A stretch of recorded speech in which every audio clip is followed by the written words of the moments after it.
मित्रांनो, बऱ्याचदा असं होतं की आपल्या कामाच्या स्वरूपामुळे किंवा अन्य कुठल्या कारणामुळे आपल्याला आपली गाडी जी आहे ती खूप एका मोठ्या कालावधीसाठी एकाच जागी पार्क करून ठेवावी लागते आणि मग आपण जेव्हा गाडी चालू करतो तेव्हा असं लक्षात येतं की गाडी चालूच होत नाहीये किंवा जरी चालू झाली तरी त्याच्यात मग हळूहळू वेगळ्या समस्या वेगवेगळे प्रॉब्लेम्स यायला लागतात. आणि म्हणूनच हा अतिशय महत्वाचा टॉपिक आज आपण कव्हर करणार आहोत की मोठ्या कालावधीसाठी आपल्याला जर गाडी पार्क करून ठेवायला लागणार असेल, बंद ठेवायला लागणार असेल, तर कुठली कुठली काळजी आपल्याला घ्यायची आहे, अशा कुठल्या गोष्टी आहेत की ज्या आपल्याला अवॉइड करायच्या आहेत. तर ह्या व्हिडिओमध्ये मी तुमचं खूप खूप स्वागत करतो. व्हिडिओला सुरुवात करू, चला तर मग.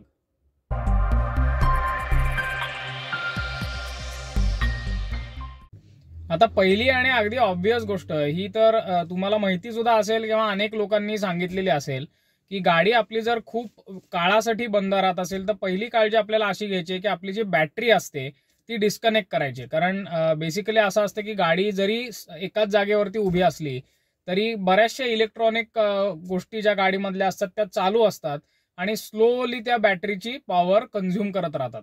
त्यामुळे खूप जास्त ड्युरेशनसाठी जर तुमची गाडी तुम्ही अशी ठेवलीत तर तुम्हाला जेव्हा परत तुम्ही चालू करायला जाल तेव्हा गाडी चालू होणार नाही, स्टार्टर बसणार नाही. त्यामुळे ही पहिली आपल्याला काळजी घ्यायची आहे. तर आता कसं करायचंय त्याच्यावरती मी जास्त वेळ वाया घालवणार नाही. ह्याच्यासाठी तुम्हाला खूप वेगळे युट्यूब व्हिडिओज तुम्हाला बघायला मिळतील जर तुम्हाला स्वतः करायचं असेल तर, किंवा जवळच्या मेकॅनिकला तुम्ही बोलवून ते त्याच्याकडनं अगदी 1 ते 2 मिनिटाचं हे काम असतं. मित्रांनो, आता सध्या बऱ्याचशा गाड्यांना डिस्क ब्रेक्स येतात आणि फ्रंट साईडला म्हणजे पुढच्या चाकांना तर बऱ्याचशा गाड्यांना आजकाल डिस्क ब्रेक्सच असतात. आणि हे डिस्क ब्रेक जे असतात ते जर तुमची गाडी खूप काळासाठी जर अशीच एका जागी उभी राहिली आणि विशेषतः तुम्ही जर ती एका जागी उभी असताना दररोज ती वॉशिंग त्याचं करत असाल किंवा तुमच्या जिथे तुम्ही राहता तिकडे हवेमध्ये आर्द्रता किंवा मॉइश्चर खूप जास्त असेल किंवा पावसाळ्याचा सीझन असेल तर ह्या डिस्क ब्रेक्स वरती गंज चढतो मित्रांनो. आणि एकतर 2 गोष्टी यांनी होतात. एकतर त्या ब्रेक्सची जी स्ट्रेंथ आहे आणि त्याचं जे लाईफ आहे ते कमी होतं आणि अशी गाडी जेव्हा तुम्ही चालवायला निघता तेव्हा ते ब्रेक्स पटकन लागत नाहीत कारण रस्टिंगमुळे त्याची जी कपॅसिटी आहे ब्रेक्सची ती थोडीशी कमी झालेली असते. तर याच्यासाठी आपल्याला एकच काळजी घ्यायची आहे की आपल्याला जर तुम्ही रेग्युलरली वॉशिंग करत असाल तर शक्यतो टायर्स आपण फडक्याने पुसायचे, त्याच्यावरती पाणी मारायचं नाहीये जर गाडी आपली एका जागी उभी राहत असेल तर. पावसाळ्याचे दिवस असतील तर पाणी जिथे साचलेलं आहे अशा किंवा साचतं अशा ठिकाणी आपल्याला गाडी उभी करायची नाहीये. तसंच मित्रांनो, आपला जो हँडब्रेक असतो तो तुम्हाला ऐकून आश्चर्य वाटेल की तो पुढच्या ब्रेक्सला नाही ट्रिगर करत, तर तो मागच्या चाकांना ट्रिगर करतो. म्हणजे पुढच्या चाकांना तो लॉक नाही करत, तो मागच्या चाकांना लॉक करतो जेव्हा आपण हँडब्रेक लावतो. आणि रिअर व्हील्सला नॉर्मली ड्रम ब्रेक्स असतात. आणि जेव्हा तुम्ही खूप काळासाठी गाडी तुमची पार्क करत असता आणि जेव्हा जर तुम्ही तो हँडब्रेक लावलेला असेल आणि तो तसाच राहिला तर कालांतराने ह्याच्यामध्ये सुद्धा आतमध्ये ड्रम्समध्ये गंज पकडतो. ज्या ब्रेक कॅलिपर्स असतात किंवा ज्या ब्रेकिंगचे वेगवेगळे कंपोनंट्स असतात त्याच्यामध्ये गंज चढल्यामुळे हे एकमेकांमध्ये पक्के लॉक होऊन जातात. मित्रांनो, अशी केस नुकतीच आमच्या तिथे घडलेली होती की एक गाडी त्यांनी बरेच दिवस अशी बंद करून ठेवलेली होती आणि जेव्हा ती त्यांनी चालू केली तेव्हा त्यांच्या असं लक्षात आलं की गाडी पुढेच जात नाहीये. हँडब्रेक तर त्यांनी पूर्ण रिलीज केलेला होता पण तरी सुद्धा गाडी पुढेच जात नाहीये. आणि तरी सुद्धा जर खूप ट्राय केला, कारण बऱ्याचशा गाड्या ज्या असतात त्या फ्रंट व्हील ड्राईव्ह असतात, पुढची चाकांना पॉवर जाते, तर खूप त्यांनी जेव्हा ट्राय केला तेव्हा असं लक्षात आलं की फक्त पुढची चाकच फिरतायत, मागची चाकं जशीच्या तशी लॉक झालेली आहेत. तर हे मित्रांनो ह्यामुळेच होतं की बऱ्याच काळासाठी जेव्हा तुम्ही गाडी अशीच ठेवता तेव्हा जसं डिस्क ब्रेक्स वरती रस्टिंग होतं तसं ड्रम ब्रेक्स वरती सुद्धा रस्टिंग होतं मागच्या. आणि मग त्या केसमध्ये मित्रांनो ते लॉकच होऊ शकतात, गाडी तुमची हलणार नाही. तर लॉंग ड्युरेशनसाठी जर आपण गाडी एका जागी उभी राहणार असेल आपली तर शक्यतो आपल्याला गाडी फर्स्ट गिअरमध्ये ठेवायची आहे. तुमच्याकडे ऑटोमॅटिक गाडी असेल तर तुम्ही पार्क मोडला ठेवा, तुमच्याकडे AMT गाडी असेल तर ड्राईव्ह मोडला ठेवा आणि नॉर्मल मॅन्युअल गाडी असेल तर फर्स्ट गिअरमध्ये ठेवा, हँडब्रेक सोडा आणि 4ही चाकांच्या तिथे दगड लावून ठेवा. मित्रांनो, पुढची काळजी जी आपल्याला घ्यायची आहे ती म्हणजे जेव्हा आपण लॉंग ड्युरेशनसाठी गाडी आपली एका जागी पार्क करून ठेवणार असतो तेव्हा आपल्याला गाडी लेव्हल ठेवायची, म्हणजे सरळ लेव्हलला राहील ह्याची काळजी घ्यायची. लेफ्ट साईडला किंवा राईट साईडला थोडीशी झुकलेली अशी ती पार्क करायची नाहीये.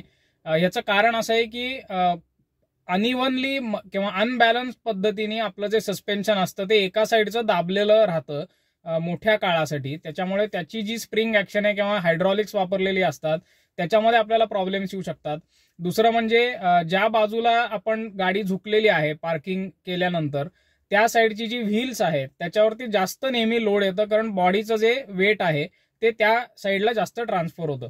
त्यामुळे मित्रांनो ते जे टायर्स आहेत त्याची अनइव्हन ट्रेडवेअर होऊ शकते, त्याच्यावरती क्रॅक्स लवकर डेव्हलप होऊ शकतात, त्याची ताकद कमी होऊ शकते. आता मित्रांनो, वारंवार जर तुमची गाडी अशी एका जागी पार्क राहत असेल, काही कारणाने आपलं कामाचं स्वरूप असं असेल किंवा इतर अन्य काही कारण असेल, तर मी तुम्हाला अवश्य सजेस्ट करेन की तुम्ही टायरमध्ये हवा भरण्याच्या ऐवजी नायट्रोजन भरा. ह्याच्यावरती आपण एक वेगळा व्हिडिओही केलाय, त्याची लिंक तुम्हाला इथे दिसू शकेल. तर त्या व्हिडिओमध्ये सांगितल्याप्रमाणे नायट्रोजन जो असतो तो टायरमधनं खूप हळू गतीने बाहेर पडतो, कारण तो स्टेबल असतो. हवा मात्र त्या मानाने लवकर बाहेर पडते. त्यामुळे आपली जर अशीच खूप काळासाठी गाडी पार्क राहत असेल तर टायर्समध्ये नेहमी आपल्याला नायट्रोजन भरायचं आहे. तसंच आपलं जे टायर प्रेशर आहे ते रेकमेंडेड प्रेशर जे काय आहे, मॅन्युफॅक्चररने जे काय प्रेशर ठेवायला सांगितलं त्याच्यापेक्षा 3 ते 4 पॉईंट जरी तुम्ही नायट्रोजन भरत असाल तरी 2 ते 3 पॉईंट किंवा जास्तीत जास्त 4 पॉईंट जास्त ठेवायचे ते. कारण आपण ते गृहीतच धरलं पाहिजे की ह्या स्टोरेजच्या किंवा पार्किंगच्या काळामध्ये ती थोडंसं का होईना नायट्रोजन लीक होणार आहे आणि त्यांनी त्याचं प्रेशर कमी येणार आहे. म्हणजे ते नॉर्मल प्रेशर राहतं. जेव्हा तुम्ही परत गाडी चालवायला घेता तेव्हा आपले टायर्स परफेक्ट असतात. मित्रांनो, गाडी खूप वेळ उभे जर राहणार असेल तर पुढची काळजी जी आपल्याला घ्यायची आहे ती म्हणजे आपल्याला पेट्रोल किंवा डिझेल जे आहे ते पूर्ण कपॅसिटी पर्यंत भरून ठेवायचं, म्हणजे फुल टँक करून आपल्याला भरायचंय. पण ही आपल्याला काळजी घेणं आवश्यक आहे. याचं कारण मित्रांनो असं आहे की जर तुम्ही हाफ फिल्ड टँक ठेवलात, म्हणजे अर्धवट काहीतरी जर फ्युएल टँक भरून ठेवलात तर त्याच्यामध्ये कितीही तुम्ही चांगल्या प्रकारचं फ्युएल वापरत असाल तरी थोडंफार मॉइश्चर त्याच्यात असतंच. हवेतलं मॉइश्चरही त्या फ्युएलमध्ये येतं आणि मग ते लॉंग टर्म स्टोरेजमध्ये किंवा लॉंग टर्म पार्किंगमध्ये ते जे मॉइश्चर आहे ते टँकमध्ये कंडेन्स होतं, पेट्रोल बरोबर ते मिक्स होतं. म्हणजे जे हवेतलं किंवा हवेतली जी वाफ आहे ती पेट्रोल बरोबर मिक्स होते आणि बेसिकली पेट्रोल आणि पाण्याचं एक कॉम्बिनेशन त्याच्यात तयार होतं टँकमध्ये. आणि जेव्हा तुम्ही गाडी चालू करता तेव्हा हे पाणीयुक्त पेट्रोल इंजिनमध्ये फिरतं. त्यामुळे एक तर पहिली गोष्ट गाडी बंद पडू शकते, मिसफायर होऊ शकते किंवा नॉकिंग सारखे त्याने इश्यूज येऊ शकतात. तर आपल्याला कायम आपला पेट्रोल टँक किंवा डिझेल टँक जो आहे तो फुल ठेवून मग आपण गाडी अशी पार्क करून ठेवायची. जिकडे तुम्ही पार्क करणार आहात ती जागा शक्यतो अशी निवडा की जी कव्हर्ड आहे, म्हणजे काहीतरी त्याच्यावरती छत असलं पाहिजे. कुठल्याही प्रकारचं वॉटर लॉगिंग म्हणजे पाणी तिथे साचून राहते वगैरे अशा गोष्टी तिथे अजिबात नसल्या पाहिजेत. आता मंडळी, बऱ्याच लोकांना सवय असते की गाडी जर त्यांची बाहेर राहत असेल, रस्त्यावरती पार्क राहत असेल तर ते कव्हर घालतात. पण मित्रांनो, मी सजेस्ट करीन की तुम्ही जर तुमची गाडी अशी लॉंग टर्म स्टोरेजमध्ये असेल तर मगाशी सांगितल्याप्रमाणे एकतर कव्हर्ड पार्किंग एरियामध्येच ठेवायची आहे. आणि अगदी जरी तुम्हाला ती बाहेर ठेवावी लागत असेल तर तुम्ही ती कधीही त्याला कार कव्हर घालू नका. कारण एस्पेशली समर सीझनमध्ये म्हणजे खूप जेव्हा उकाडा असतो तेव्हा हे बरेचशा वेळेला जी कव्हर्स असतात ती सिंथेटिक मटेरियल्स, प्लास्टिक सारख्या सिंथेटिक मटेरियलने बनलेली असतात. अतिशय जेव्हा गाडीची बॉडी तापते किंवा खूप जास्त ऊन असतं तेव्हा हे कव्हर पेंटला तुमच्या चिकटून बसू शकतं आणि जेव्हा तुम्ही काढाल तेव्हा तुमचा सगळा पेंटवरती डाग त्या कव्हरचे आलेले दिसतील तुम्हाला आणि ते सहजासहजी जात नाहीत, त्याला बऱ्यापैकी खर्च करून ते काढावे लागतात. तसंच मित्रांनो, पावसाळ्याच्या सीझनमध्ये गाडीमध्ये कुठेही उजेड येत नाही किंवा हवा येत नाही कव्हर असल्यामुळे, त्यामुळे आतमध्ये खूप मोठ्या प्रमाणात बुरशी येण्यासारखे प्रॉब्लेम्स होऊ शकतात. तर जर तुम्ही बाहेर कुठे गाडी पार्क करत असाल आणि खूप काळासाठी पार्क करत असाल तर आपल्याला कव्हर शक्यतो घालायचं नाहीये. शेवटी एक महत्वाची गोष्ट म्हणजे की आपण जेव्हा अशा प्रकारच्या लॉंग टर्म पार्किंग नंतर गाडी चालू करतो तेव्हा आपल्याला काय काळजी घ्यायची, तर त्याच्यामध्ये आपल्याला काय करायचंय तर बेसिकली बॅटरी टर्मिनल जर आपण काढलेले असतील तर ती पहिली कनेक्ट करायची, कनेक्ट करून गाडी चालू करायची आहे.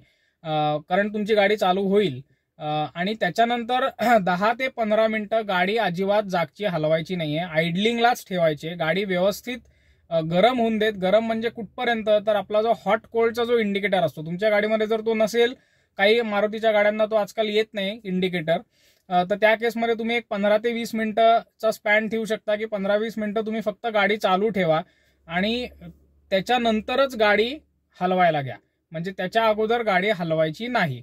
कारण बेसिकली मी मगाशी सांगितल्याप्रमाणे जी सगळी फ्लुइड्स असतात गाडीतली, म्हणजे पेट्रोल, डिझेल, ऑइल किंवा कूलंट्स वगैरे, ब्रेक ऑइल वगैरे, तर ह्या सगळ्या ज्या गोष्टी असतात त्या गाडी चालू झाल्यानंतरच त्या व्यवस्थित सगळीकडे फिरतात त्या थोड्याशा गरम झाल्याशिवाय ते व्यवस्थित फिरू शकत नाहीत आणि त्याच्यामुळे आपल्याला ही काळजी घेणं आवश्यक आहे की लॉंग टर्म पार्किंग नंतर आपण जेव्हा केव्हा गाडी चालू करू तेव्हा 15 ते 20 मिनिटं गाडी नुसती चालू ठेवायची आहे. थोडंसं टेम्परेचर इंजिनचं वाढलं, साधारण मध्यावरती टेम्परेचर आलं की मगच गाडी पुढे न्यायची.